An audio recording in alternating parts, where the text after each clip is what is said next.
Hello my fellow Dekaronians and welcome to another tutorial. Today we'll be running the 195 Qunes Abandoned Temple, which is located in ShangriLa. This dungeon is a good way to grind experience as well as farm endgame items such as the Moonlight Qunes.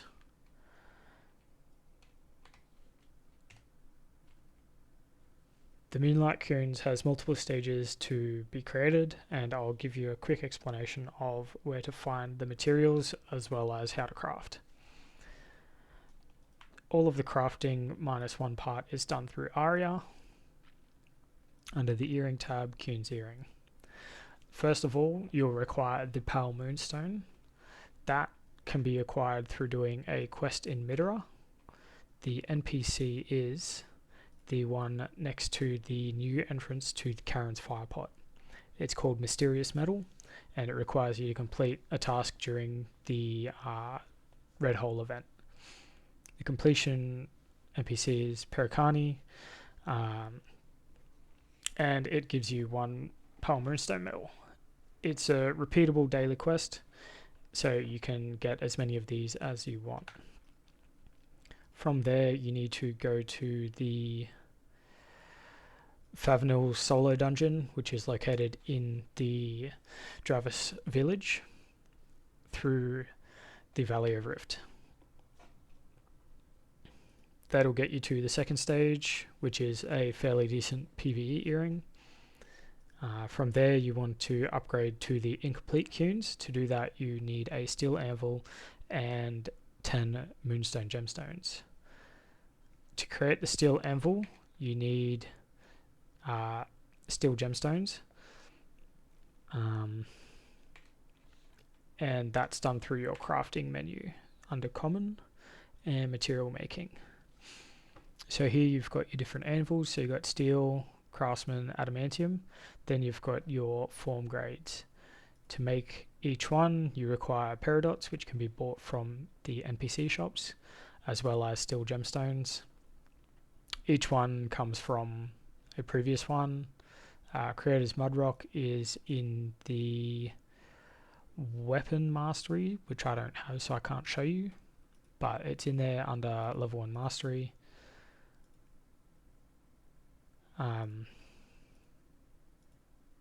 From there, create however many low forms you need to create the anvil.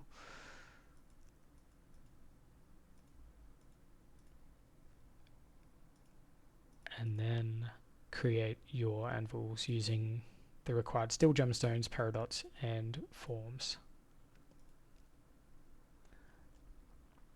Once you've made your anvils, you can go back and identify the other items you need. So moonstone gemstones, they're currently obtainable through the plat boxes. If you look there, you can see it roughly halfway down, or a little bit below, just above the empowered rune of honor. They're pretty average rates through the boxes, so only do it if you've got money to waste. Otherwise, there is a option to create them from Helphuron's Flames, which are farmed through the Forgotten Temple in Midera, and that is done through the Maximus Blacksmith. Here at Craft the Earring material, you need to craft refined steel using steel gemstones and disassembly hammers. And then you need to craft the Moonstone Gemstone, which requires New Moon Earrings and Helphuron's Flames. The New Moon Earrings are obtainable through Deadfront. They drop fairly regularly, so jump onto that if you need to get a few. But yeah, it's a rare occurrence to get a Helphuron's Flame from Forgotten Temple in Midera, and then it's even worse luck to get it to upgrade. The steel gemstones are, the refined steel is required to upgrade your steel anvil and your adamantium anvil, I'm pretty sure. Let's just go back to that menu.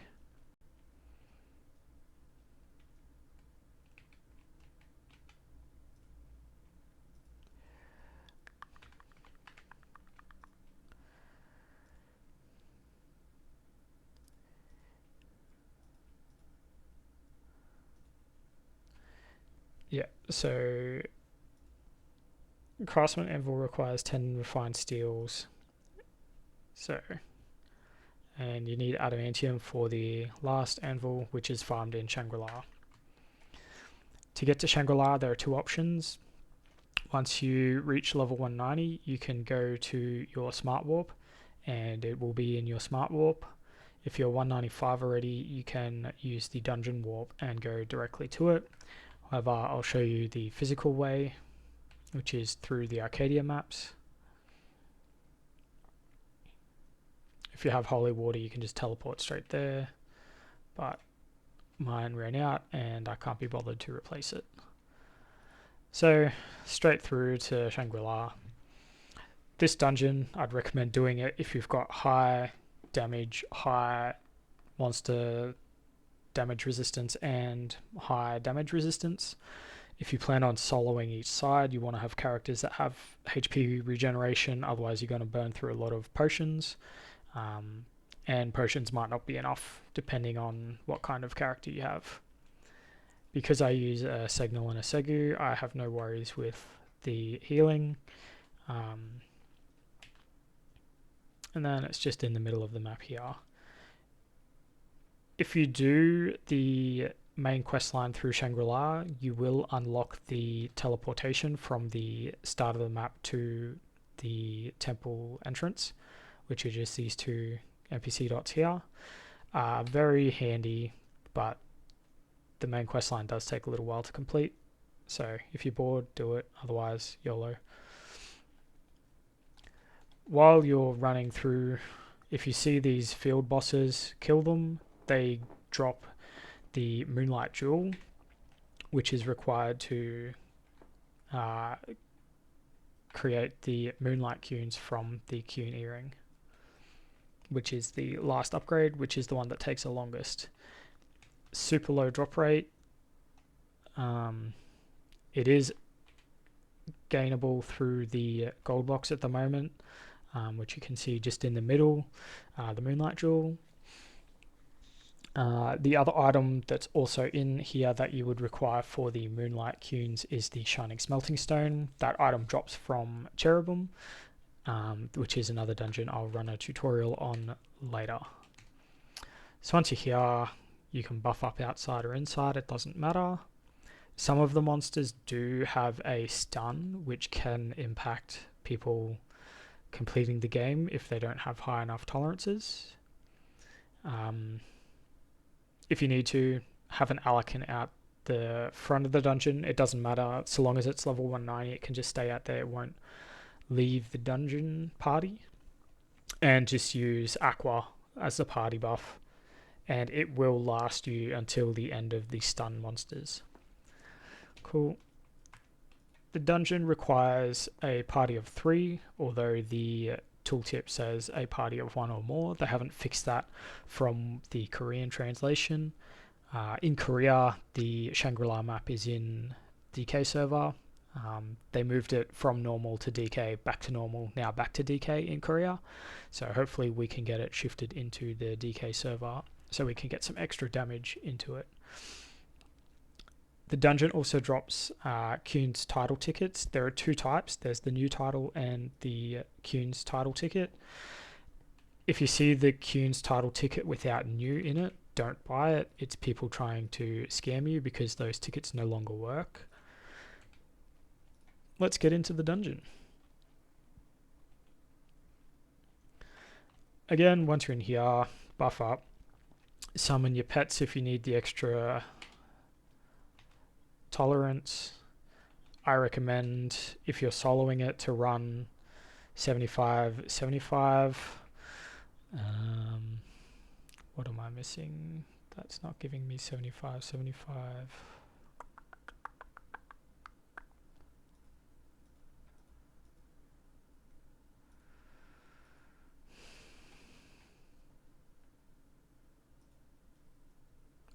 That's it. My bracelets. So the first mobs that come through are pretty casual. It's the Obscurers that will stun you. So if you can, just run around them so your party doesn't get stunned. Run all the way to the end and stand here and start battle support. If you've got Aqua, it'll proc during your run to the end. So you shouldn't stun. If you do stun, try to get to the end. It does help with just gathering the mobs into a nice tight package to attack. If you can't get a good grouping there, you can always run around into this corner.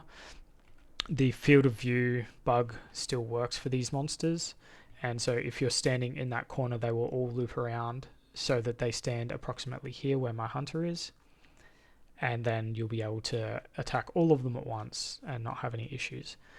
If you can't do it all at once, you can stand at the start of the dungeon and attack those few that come through and then slowly progress down. Once you enter this room, I recommend running down into this corner as the monsters spawn in waves.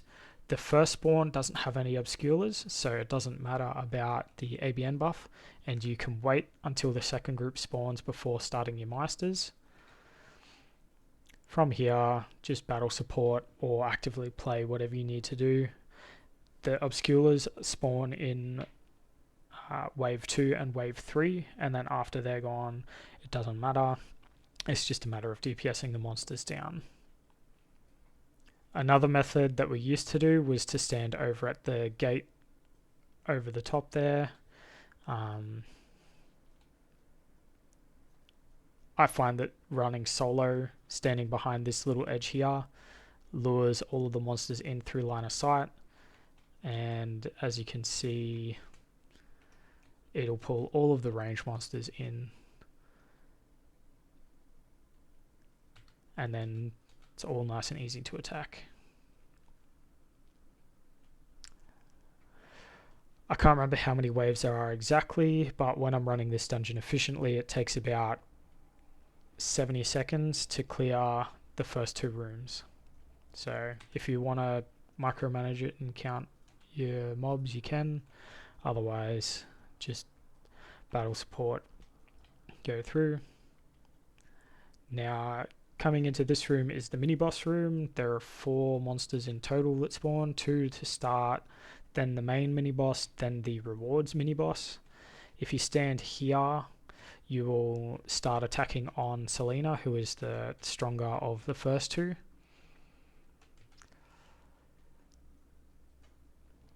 They just DPS down, then the hazard will spawn next from far and come close. He's probably got the highest HP apart from the main boss in this dungeon, so he'll take a little bit of time. If you've got half baggies or segus, you can debuff him. They do go through, as you can see, but it's just a matter of killing him at time. From all of the bosses drops percentage socket stones. However, the last 2 bosses can drop 10 and 11% stat boxes or gems. I think they're just gems. I'd have to look at the Korean patch notes with all of the actual drops for this dungeon. However, he can drop a Moonlight Jewel as well. From here we move into the split path. I'll show you the Segu with where it goes. So just the top option is to the Contaminated Garden. This is the easiest of the 2 as there's no one-shot monsters. What you can do is you can run into the middle of this patch here and then start battle support. The monsters spawn around you, being across this area and this area here, just where the water is in the map. They spawn on either side. They've got pretty high curse resistance, so if you're a curse character like my Seg, they nullify a fair bit of damage, but if you're melee or any other character, it has no issue. Again, if you're not super high damage resistance and PvE resistance, you will get hit a lot, but if you can cap those out at 70-75%, you'll be pretty happy with this dungeon. And again, the more people you have and the higher damage, the less hits you'll take and the better you'll be. Cool. Signal path is a little bit harder. It's the broken corridor. Enter the corridor, run down the hill, and enter this room. In this room, there are 3 bomb spawns that are one-shots. They're called the transient mobs. Basically, all I do is I look through this wall here with my mouse. Transitional body of nightmare. If you can click it, you're good. If not, you can sort of just like run up, wait for them to spawn, and then run back and try and click through to them. Once you can, do a long range AoE. This is why the signal is really good, because it's got curse field. And then run through. The next 2 will be through this wall here. You can see them in this gap. Just click them there and explode. Or if you're like me and you know this dungeon inside and out, you can just run around to here and curse field here, or use your range AoE. Then running through to this part. You've got 3 more here at the end. Again, clicking through the wall, you can grab that one. He's the easiest. Drop an AoE and you'll kill all 3. Now I stand here and kill all the mobs. You can wait, or you can kill them as they come. If you don't have high tolerances, you can kill all of the mobs in sections. Otherwise, lure them all to the end and kill them like I do. From here, we'll go back to the Segu. So they've killed all the monsters, and a notice appears to move to the pecking stone, or the pecking stone has been created in the garden. Run through, hit it, and then continue running. These monsters, if you're below 75 and have low damage, I wouldn't bother attacking them. Just run straight past them and enter the boss room. Now, when you enter the boss room, you'll be applied with a debuff, which is a constant HP bleed. However, it doesn't come on. It does come on there. So if you're a Segu or a Seg, just use your remove skill and it will remove it, and you can remove it for your party members as well. From there, just DPS the boss down. This is another good place to use your boxing gloves.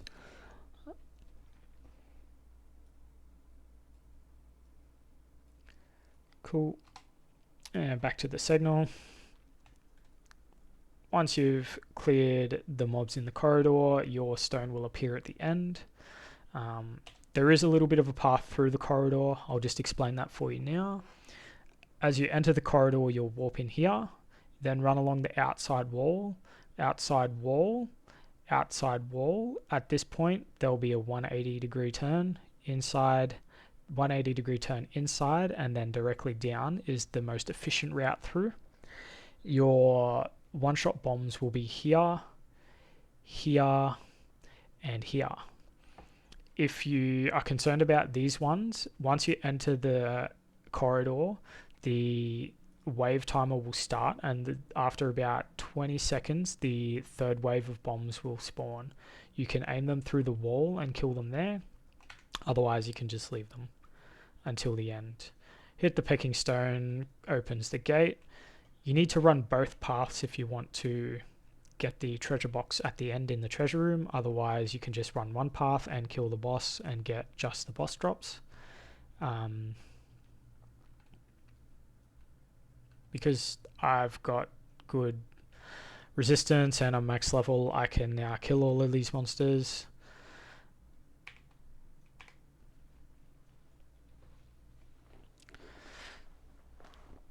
And while I'm doing that, my other 2 characters are killing the boss.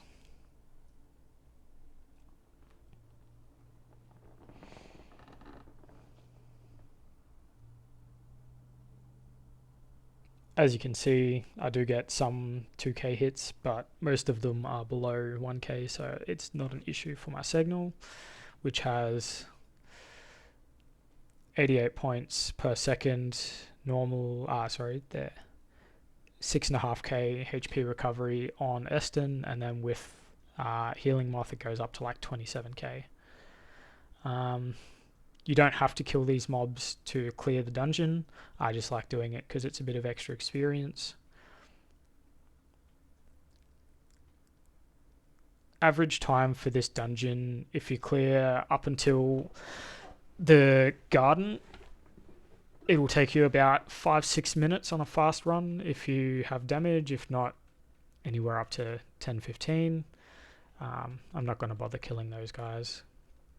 Once you enter, the other option for removing the debuff is to use your trans once it's available.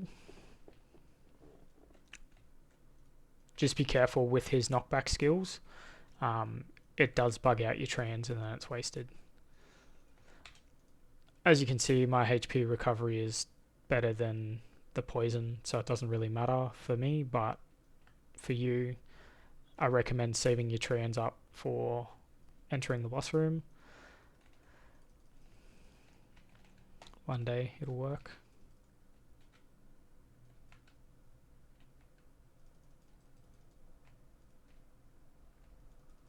Or it's bugged completely.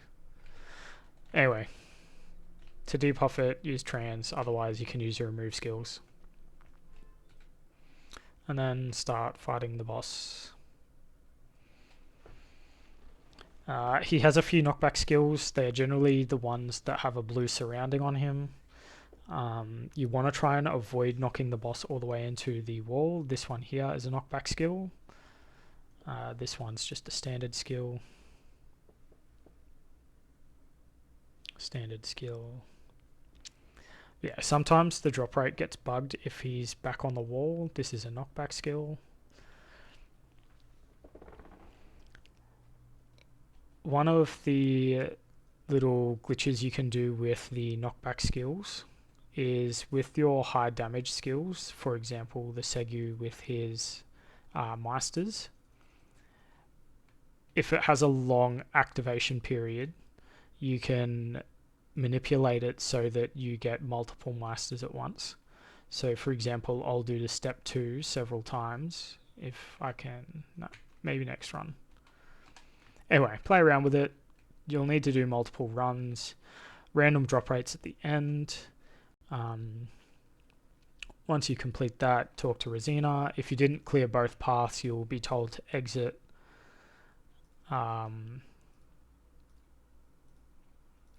Without anything, with just to leave the dungeon.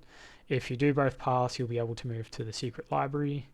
Move up to the secret library, you've got the little chest. Open the chest, it drops a lot of items.